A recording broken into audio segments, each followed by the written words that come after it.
ಕಾರ್ಮಿಕರ ಹಕ್ಕೊತ್ತಾಯಗಳ ಈಡೇರಿಕೆಗೆ ಆಗ್ರಹಿಸಿ ಎಐಟಿಯುಸಿ ನಗರದಲ್ಲಿಂದು ಪ್ರತಿಭಟನೆ ನಡೆಸಿತು. ನಗರದ ಜಯದೇವ ವೃತ್ತದಿಂದ ಎಸಿ ಕಚೇರಿಯವರೆಗೆ ಬೃಹತ್ ಪ್ರತಿಭಟನಾ ಮೆರವಣಿಗೆ ನಡೆಸಿದ ಪ್ರತಿಭಟನಾಕಾರರು ಉಪವಿಭಾಗಾಧಿಕಾರಿಗಳಿಗೆ ಮನವಿ ಸಲ್ಲಿಸಿದರು. ಕಾರ್ಮಿಕರಿಗೆ ಅವಶ್ಯಕತೆ ಇಲ್ಲದ ಕಿಟ್ ನೀಡುವುದನ್ನು ತಕ್ಷಣದಲ್ಲೇ ನಿಲ್ಲಿಸಬೇಕು.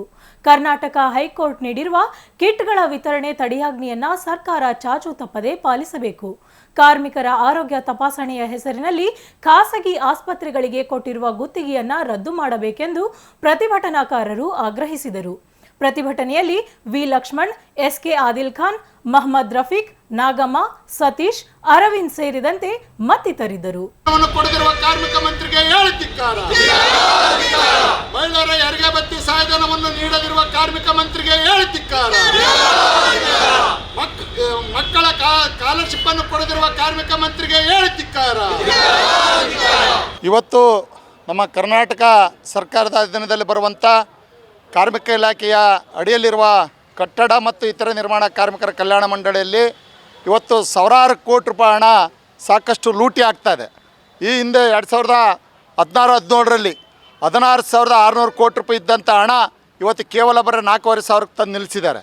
ಆದರೆ ಮಕ್ಕಳಿಗೆ ಸ್ಕಾಲರ್ಶಿಪ್ ಕೊಟ್ಟಿಲ್ಲ, ಕಟ್ಟಡ ಕಾರ್ಮಿಕರ ಮಕ್ಕಳಿಗೆ ಮದುವೆ ಸಹಾಯಧನ ಕೊಟ್ಟಿಲ್ಲ, ಪೆನ್ಷನ್ ಕೊಟ್ಟಿಲ್ಲ, ಹಾಸ್ಪಿಟ್ಲಿಗೆ ಖರ್ಚು ಕೊಟ್ಟಿಲ್ಲ, 2023-24ರ ಸ್ಕಾಲರ್ಶಿಪ್ ಅರ್ಜಿಗಳನ್ನೇ ಬಿಟ್ಟಿಲ್ಲ. ಇಷ್ಟೆಲ್ಲ ಅರ್ಜಿಗಳನ್ನ ಪೆಂಡಿಂಗ್ ಇಟ್ಕೊಂಡು ಇವತ್ತು ಕಲ್ಯಾಣ ಮಂಡಳಿ ಇರ್ತಕ್ಕಂಥ ಹಣವನ್ನು ಹಗಲು ದರೋಡೆ ಮಾಡಿದ್ದಾರೆ ಕಾರ್ಮಿಕ ಮಂತ್ರಿಗಳು, ಹಿಂದಿನ ಕಾರ್ಮಿಕ ಮಂತ್ರಿಗಳು, ಈಗಿನ ಕಾರ್ಮಿಕ ಮಂತ್ರಿಗಳು. ಅದರಿಂದ ನಾವು ಹಲವಾರು ಬಾರಿ ರಾಜ್ಯ ಸರ್ಕಾರಕ್ಕೆ ಎಚ್ಚರಿಕೆಯನ್ನು ಕೊಟ್ಟಿದ್ದೇವೆ. ನೀವು ಒಳ್ಳೆ ರೀತಿ ಒಳಗೆ ನಮ್ಮೆಲ್ಲ ಸ್ಕಾಲರ್ಶಿಪ್ ಮಕ್ಕಳು ಕಟ್ಟಡ ಕಾರ್ಮಿಕರ ಮಕ್ಕಳು ಕಟ್ಟಡ ಕಾರ್ಮಿಕರಾಗಬಾರ್ದು. ಅವರು ಕೂಡ ಏನಾದರೂ ಓದಿ ವಿದ್ಯಾವಂತರಾಗಿ ಒಂದು ನೌಕರಿ ಅಥವಾ ಒಬ್ಬ ಅಡ್ವೊಕೇಟು, ಒಬ್ಬ ವೆಲ್ಫೇರ್ ಏನೋ ಒಂದು ಆಗಿ ಕೆಲಸ ಮಾಡಬೇಕು, ಅವರು ವಿದ್ಯಾವಂತರಾಗಬೇಕು ಅಂತೇಳಿ ಆಸೆಯನ್ನು ಇಟ್ಕೊಂಡು 2 ಮಕ್ಕಳಿಗೆ ಸಹಾಯಧನವನ್ನು ಕೊಡುವಂಥದ್ದನ್ನು ಕೂಡ ಇವತ್ತು ಕಾರ್ಮಿಕ ಮಂತ್ರಿಗಳು 10,000 ರೂಪಾಯಿ ಇದ್ದಿದ್ದ ಎಜುಕೇಷನ್ ಸಹಾಯಧನನ 1,100 ರೂಪಾಯಿ ತಂದಿಟ್ಟಿದ್ದಾರೆ. 72,000 ರೂಪಾಯಿ ಇದ್ದಿದ್ದ ಸಹಾಯಧನವನ್ನು ಬರೀ 1,200 ರೂಪಾಯಿಗೆ ತಂದಿಟ್ಟಿದ್ದಾರೆ. ಇಂಥ ಹೇಯ ಕೃತ್ಯಕ್ಕೆ ಕೈ ಹಾಕಿರ್ತಕ್ಕಂಥ ಈ ಕಾರ್ಮಿಕ ಮಂತ್ರಿ ಈ ಕೂಡಲೇ ರಾಜೀನಾಮೆ ಕೊಡಬೇಕು. ಇಲ್ಲ ಅಂದರೆ ನಾವು ಉಗ್ರವಾದ ಹೋರಾಟವನ್ನು ಮಾಡ್ತೀವಿ. ಅದಕ್ಕೆ ಪೂರಕವಾಗಿ ಬರುವ 3ನೇ ತಾರೀಕು ಜುಲೈ 3ನೇ ತಾರೀಕು ಕಲ್ಯಾಣ ಮಂಡಳಿ ಮುತ್ತಿಗೆ ಹಾಕ್ತೀವಿ.